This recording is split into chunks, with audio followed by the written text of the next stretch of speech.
What if you decided in this moment, here and right now, I am a high value woman? Don't look externally, just make that internal declaration right here and right now that who you are is a high value woman right now.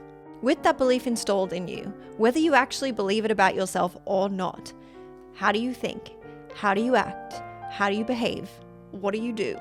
Don't worry too much about the external circumstances and whether they match up. Just think about you inside. As a high value woman, who are you and how do you date? This is how we start changing our self-concept from the inside out. It's how we start changing the way we perceive ourselves and the way we fit in the external world. This is also going to help influence the type of people, opportunities, and experiences that you attract into your life experience. You've got to decide here in this moment, here and right now, that I am what I want to be and that I am already a match to it. So how do I think and act and show up as this person who has what she wants?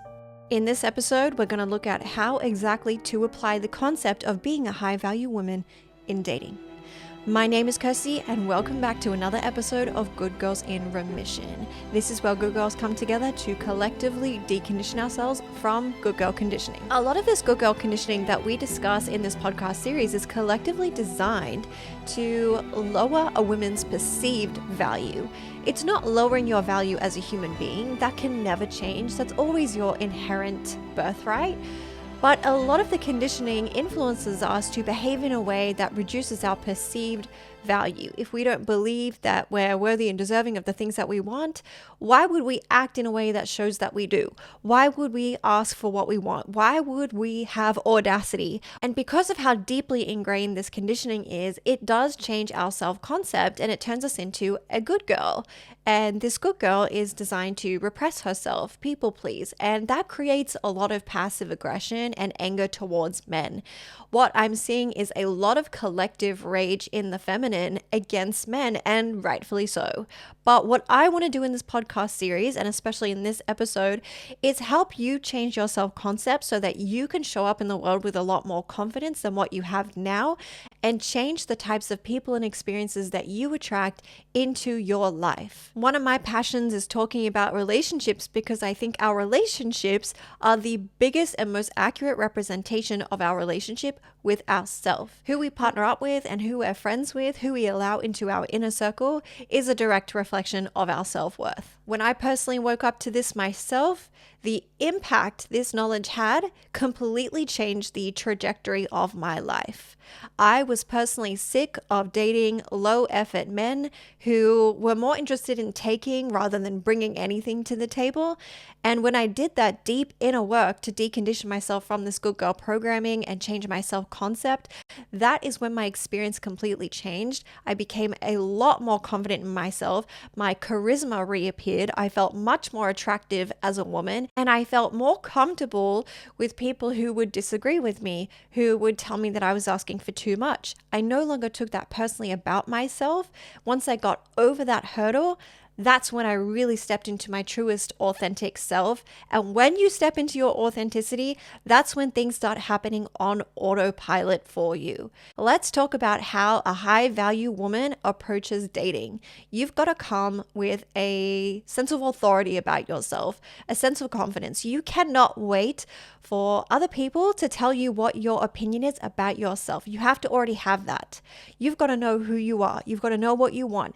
And there can't be any room for people to tell you otherwise. Yes, you can keep an open mind and allow yourself to be open to opportunities that are even better than expected, but we can't allow ourselves to be open for reduced expectations. Any conversations around managing your expectations is usually taking away from what you deserve. So one of the first characteristics of a high value woman who dates is she embodies her standards and she communicates with grace. I see that online trend now of standing on business, and what that means is having your own back and standing up for yourself. But the only disagreement that I have with this online trend is that it still comes with a sense of having to explain where you're coming from.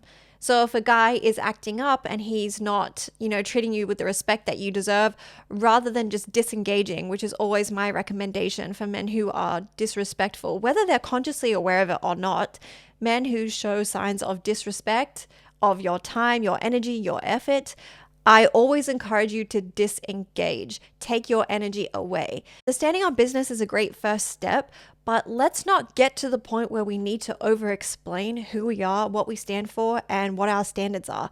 Instead, we're going to embody it. There are certain things that we communicate and certain things we just kind of keep to ourselves. You know how there's that phrase online, as he should? We don't say that, we just embody that. Or the other one, if he won't, someone else will.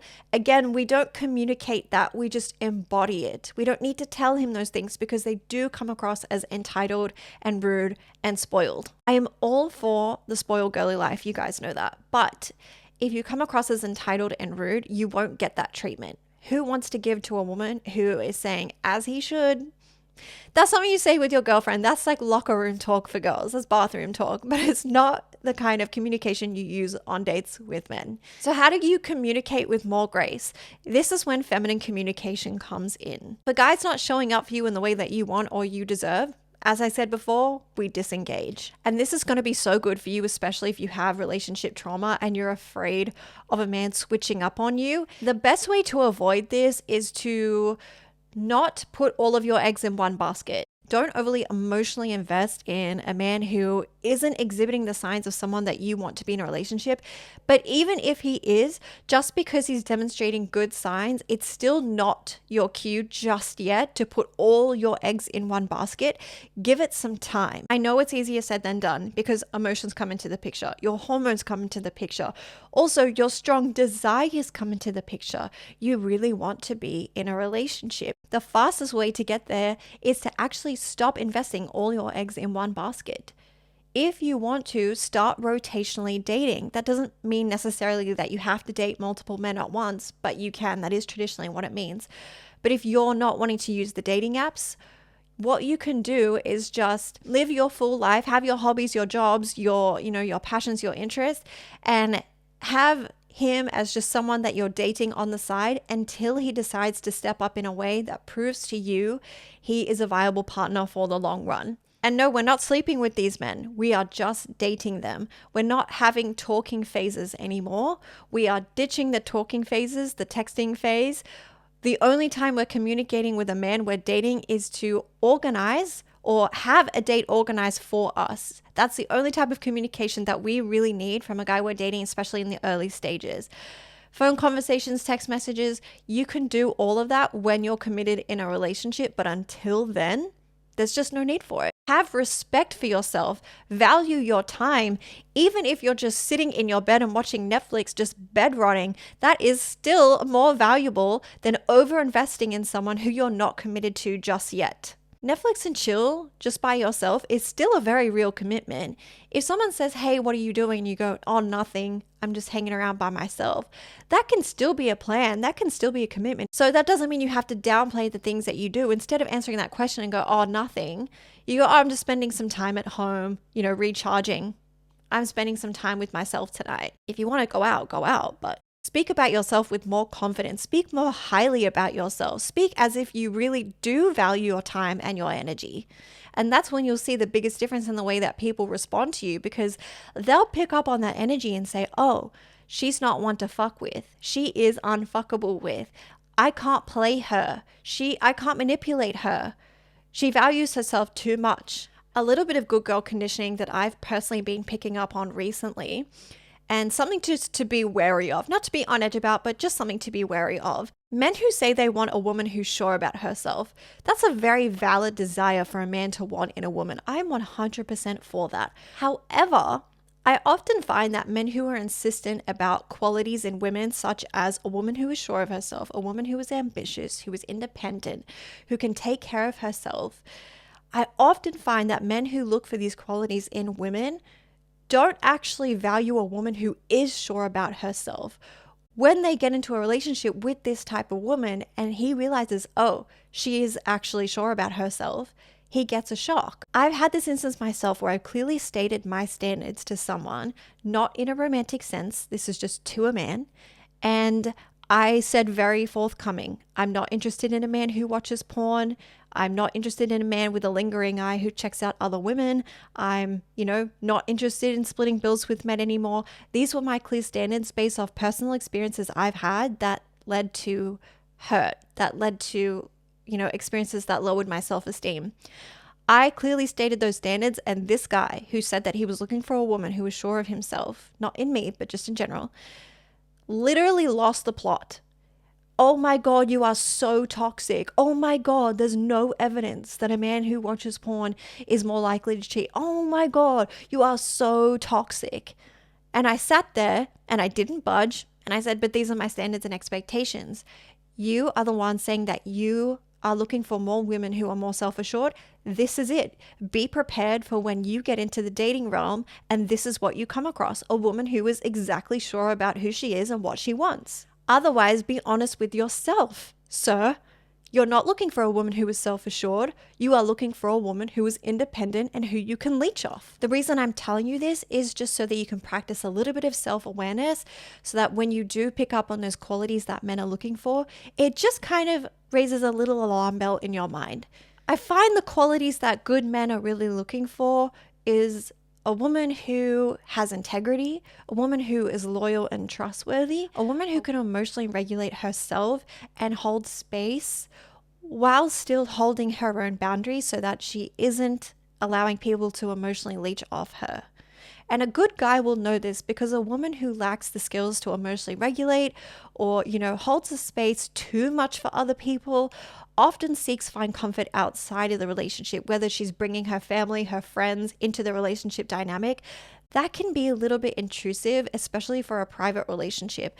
What happens between you and your partner needs to happen in that unit itself. Minimize bringing other people into your relationship as much as possible, but that does require a very strong and clear sense of direction, because if you are someone with a low self-esteem and you do get into a manipulative relationship, and it is really, really hard to see you're being manipulated when you're being manipulated, if you don't bring other people into the picture to tell you you are being manipulated by a controlling man, you will stay in that relationship and you'll keep punishing yourself for upsetting this person who was actually causing you distress in the first place. So what that means is you've got to have a very, very strong sense of self.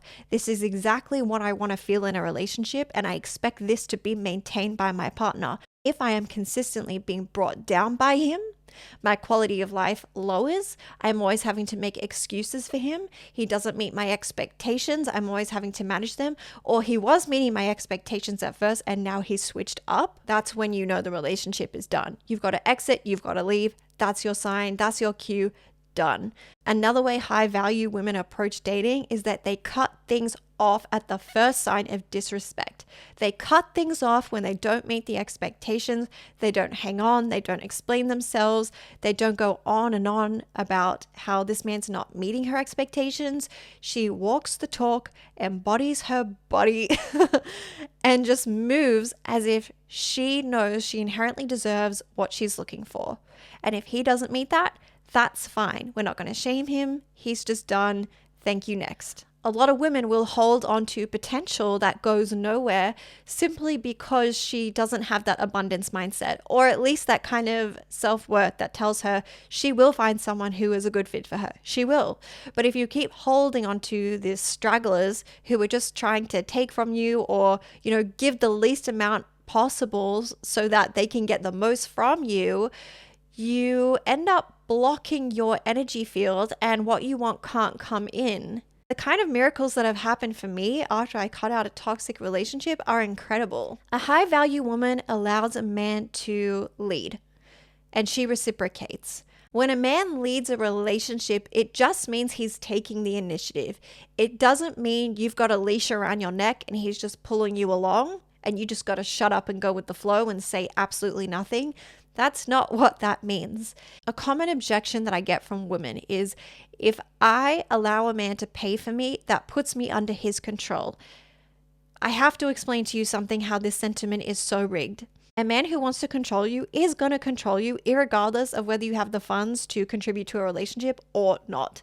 I have been financially manipulated in a basically 80-20 relationship in which I was paying for 80% of all the dinners and bills. That money that I was contributing to the relationship did not provide me with my own independence and financial freedom. I was completely being taken advantage of. Yes, it can happen in relationships as well, in which you are being financially provided for. But you know what really takes a man being able to control you? Is a woman who is letting herself be controlled. Full stop. Everything else, money, the emotional manipulation, everything else on top of that is just a symptom of you allowing yourself to be controlled. Just because a man pays for your dinner, does that mean you owe him access to your body? Does that mean you owe him your independence, your identity, your submission? No. That's a very, very, very misogynistic programming that we're moving away from. Any man who engages in that narrative is just simply instant cutoff level. And it shocks me because I feel like this is a pretty obvious concept, but I still get a lot of comments from women saying that I'm giving out misinformation and that, I'm trying to encourage women to be controlled by men or, lose their financial independence. My response to that is always the same. A man who is controlling is a man who is controlling. The only way that you can buy out of that is to develop the qualities that make you unfuckable with. And think about it. If you go into a relationship already with your defenses up, I'm going to pay before he can even offer because I don't want him to get the wrong idea, because I don't want him to think that, I owe him sex. You're trying to buy your way out of something, out of a defense mechanism. Dating should be fun. Dating as a woman is fun, but you've got to let it be.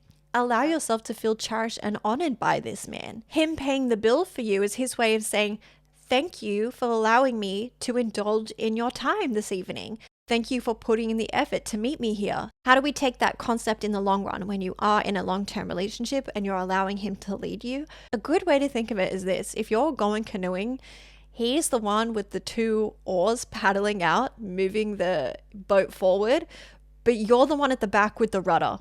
So it's your decisions, your choices, your preferences, and your desires that actually determine the direction of the ship. If you want, I can go into even more detail in that in another episode. Let me know in the comments if that's something that you want to hear a little bit more about, the nuances of allowing a man to lead for you and what that actually means. And my last point is that a high value woman always puts effort into her appearance.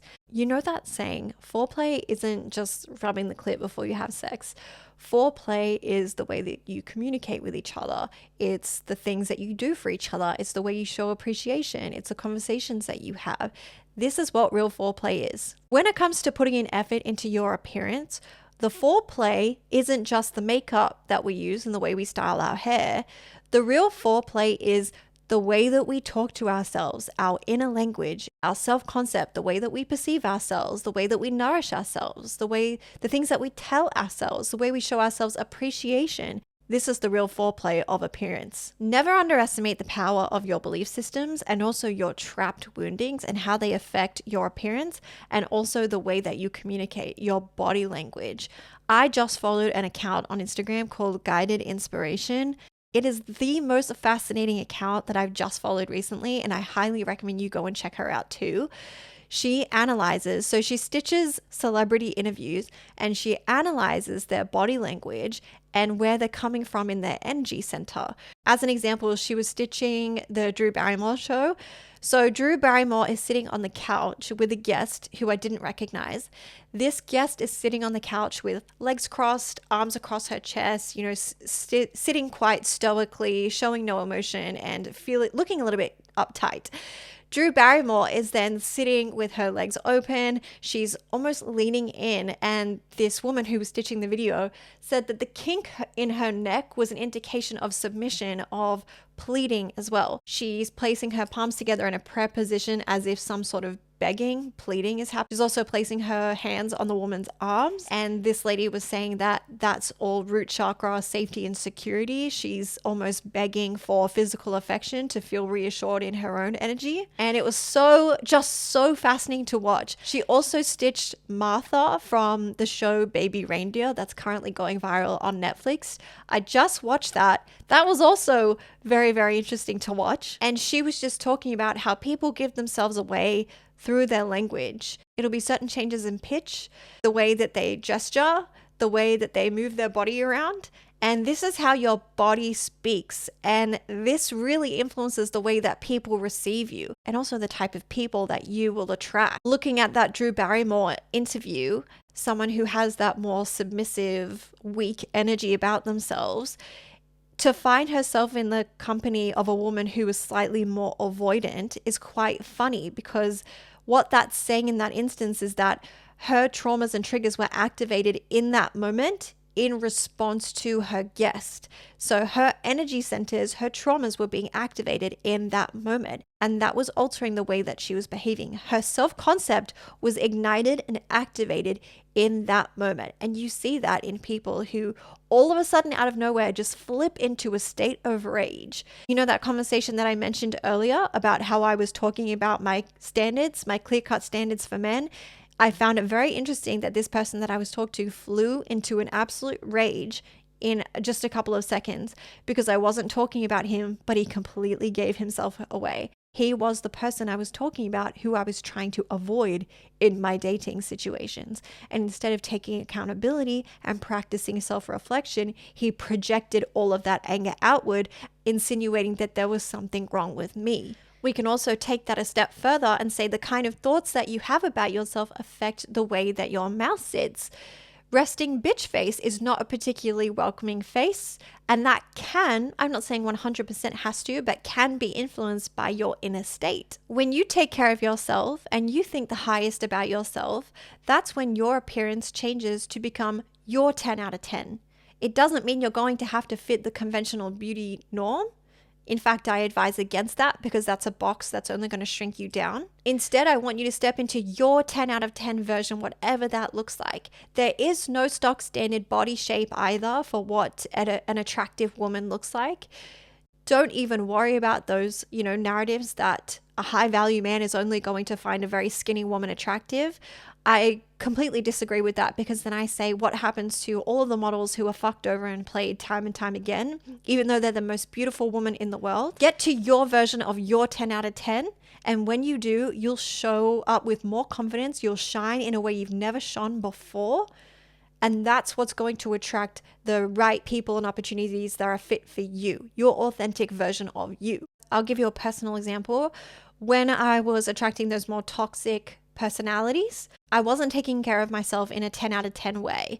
I was overindulging in alcohol. I was smoking. I wasn't taking care of myself physically, not valuing my standards. Actually, my standards were completely non-existent. And that's what made me controllable. People were responding to that energy.